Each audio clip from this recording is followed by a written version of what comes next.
So we want to now be able to conduct an analysis externally, be able to understand how we go about it.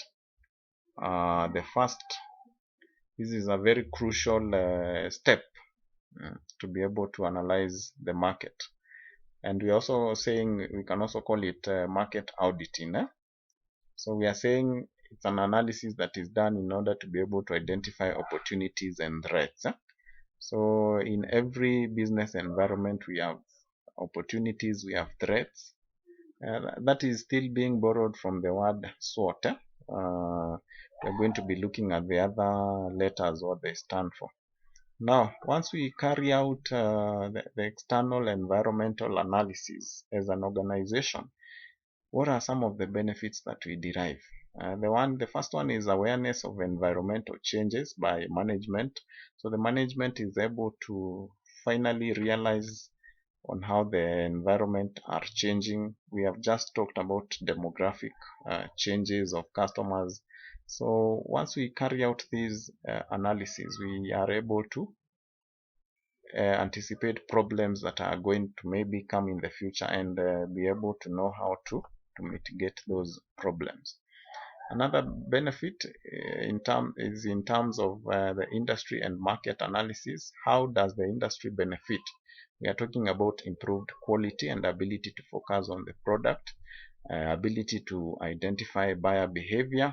So we are able to study consumer behavior. I believe at some point at the unit we will be discussing that, and then we are able to also identify future needs in terms of what are our customers looking for, what do they need from us as a company, and so on and so forth.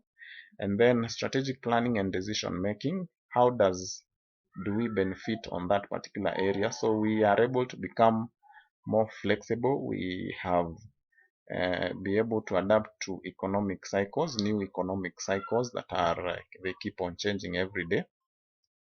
And then we gain now the ability to allocate resources so that we can be able to succeed because we are studying the environment. Now on the areas of diversification and resource allocation, we are saying we benefit by being able to put resources in business areas that are viable. When we talk about business areas that are viable, we mean those areas that are productive. Then move away from products exposed to greater social pressure. This is as a result of definitely carrying out the research. We may find that some of our products are exposed to environmental issues. They are exposed to a lot of competition. So we need to be asking ourselves, what is it that we can be able to do so that we work on that particular product? And if it's not possible to cushion ourselves away from the competitors and so on and so forth, there is some decisions that we need to take as a business. Then in terms of the relationship with the government, we are saying external environment or audit will enable us to better understand how to relate with the government. Maybe there are new taxes that have been introduced. We can be able to identify them and bring them on the board so that we cannot have issues about us not respecting the law, even though we are in business. Then ability to be proactive on government legislation. So the government does legislation, and some of these legislation are part and parcel of us as businesses, and we need to be partakers. We need to sit on the tables that these legislations are being done. Now, overseas businesses. How do businesses that are overseas, how do they benefit? We are saying the first one is improved ability to anticipate changes in overseas market. So once we carry out the external environment, or what we are calling market audit, we are able to see how we are going to improve markets that are outside maybe the country, and so on and so forth. And then we are able to also anticipate how we undertake businesses in overseas markets. Maybe we are looking at an external market that is not within the country. We are able to understand how we are going to be going about it. Now, when it comes to environmental analysis, we look at the first kind of an environment that we look at is what we call the macro environmental analysis. And we are saying when we're talking about macro environmental analysis, we are looking at environmental issues that affect the organization. And most of these macro environmental analysis activities are related to an analysis that is outside the organization. So we have a number of them that are listed here. The political and legal issues, where we have issues to do with taxation policy. Like now we have taxes that are being levied on oil products. That means what? An increase in the cost of fuel, an increase in the cost of all the consumables that we are using. So it is important as we carry out the analysis, we are able to identify and ask ourselves, what are the current taxation policies talking about? For example, during COVID, the president did do a waiver for everyone that was earning 24,000 shillings and below, that they were not supposed to pay any tax. So businesses definitely during that period have to adjust according to the policies that have been issued at that particular point. Then we also look at monopoly controls. Monopoly is about single REN business entities. Some of them, of course, are doing so because they have already taken control of the market. So how is that going to affect our business? And another microenvironment tool or factor is environmental protection measures. So we look how, in terms of the goods that we produce, how do they affect the environment and how can we work on protecting the environment. Then we also need to understand, as we carry out the external analysis, we need to understand the employment law. The employment law is also what we call the Employment Act. Any person in business and they have employees, they need to know what the law says in terms of remuneration, in terms of if we want to relieve somebody of his duties, what is the procedure in terms of law. The reason why we are taking into consideration these laws is we do not find ourselves in trouble with the government or with the employees because we have done things against what the employment law says. So it is quite a critical area to be able to analyze as marketers and as businesses. And lastly, stability of the governmental system. How stable is the government? We have had situations where governments are being overthrown. We have had situations of war, like has been happening in Ukraine or the Ukrainian war.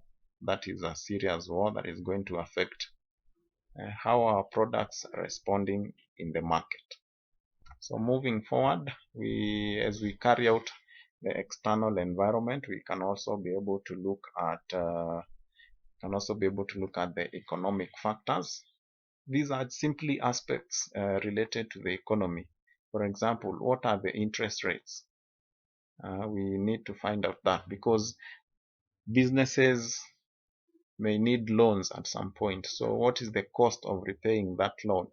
We need to find out that. Then inflation rates. What are the inflation rates? Inflation is the rising of prices. Like now, most countries are having this effect. The cost of cooking oil, the cost of fuel, and almost entirely the cost of everything has really gone up. So we need to ask ourselves as marketers, as people that understand strategic planning, how is this going to affect our products? And then, of course, the last one under economic factors is unemployment. How will unemployment affect our products in the market? Remember, when people are unemployed, they do not have an income. So what does that mean for our product that we are selling in the market? It might also be affected because of unemployment rates. Then we look at also another aspect The social cultural issues to do with age profiles. What is the age of our customers or the people that we target? The social mobility, the movement of people within a geographical area. That of course can affect the movement of our products. We have what we call rural urban migration and so on and so forth. Then changes in lifestyles. For example, we can be doing very well in terms of a company, for example, that is selling beer. Then all of a sudden, a number of people have changed and they are not consuming this particular beer again. So what does that mean? It's going to affect the operations of the business, because definitely consumer demand is going to go down. Then family structures. We have the single people, we have the family, those that have bigger families, smaller families. All those things around us, they affect our plans, our strategic plans.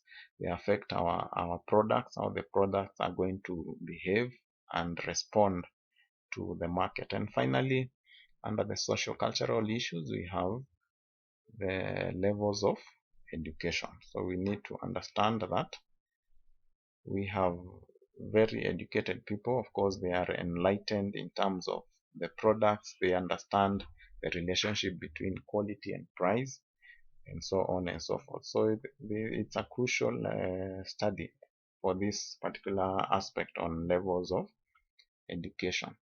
So we look at the social cultural issues, work behavior, leisure activities. For example, if you are running a restaurant,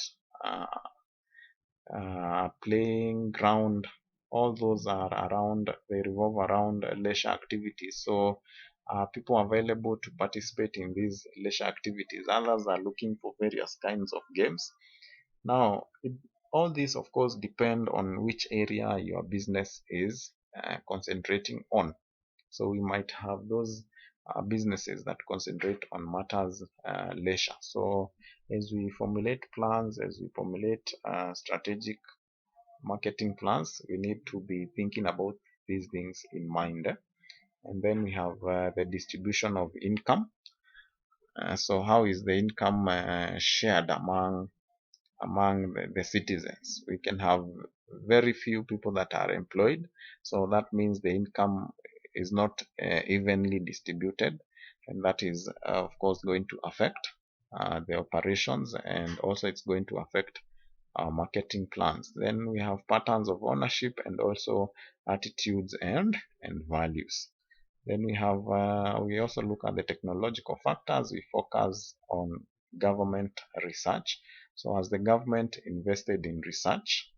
That is a great question to ask ourselves. The rate of technology transfer, materials, different materials that are going to be used, the raw materials, what is the cost of the raw materials and how accessible are they, and so on and so forth. Then developing technological processes. So is technology improving or we are still stuck? Because remember, changes in technology is going to affect the plans that we are setting, the operations of our company, and so on and so forth.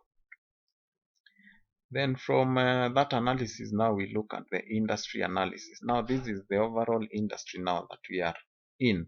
We need to look at our suppliers. What is the suppliers' power? Are they able to deliver goods on time? Do they have financial ability, or they have some challenges? We can be able to find out that. Remember, suppliers are crucial people for the business. So the more they have power in terms of financial muscle, the benefit also to the organizations or those that receive goods from them. Then you also have the power of buyers. The power of buyers is definitely dictated by their income. So if they do not have a good income, definitely their purchasing power is affected in one way or another. Then potential entrance, the rate of potential entrance will be determined by a number of barriers. So we have people that want to come into the market. what are some of the threats that they are posing to those that are already in the market. That's why we are calling them potential. Then we can also be able to look at the market analysis, actual and potential market size. We ask ourselves those very important questions. We look at the customers, we look at the customer segments. We will be talking about that, and the distribution channels. When we talk about distribution channels, what are the avenues that are available for us to be able to take our goods to the consumers? We have what we call direct marketing or direct channels. We have the indirect channels. We need to identify those particular channels. Which among the channels that we have identified is easier for our business to take up, and which one is cheap? We can also be able to ask ourselves all those particular questions.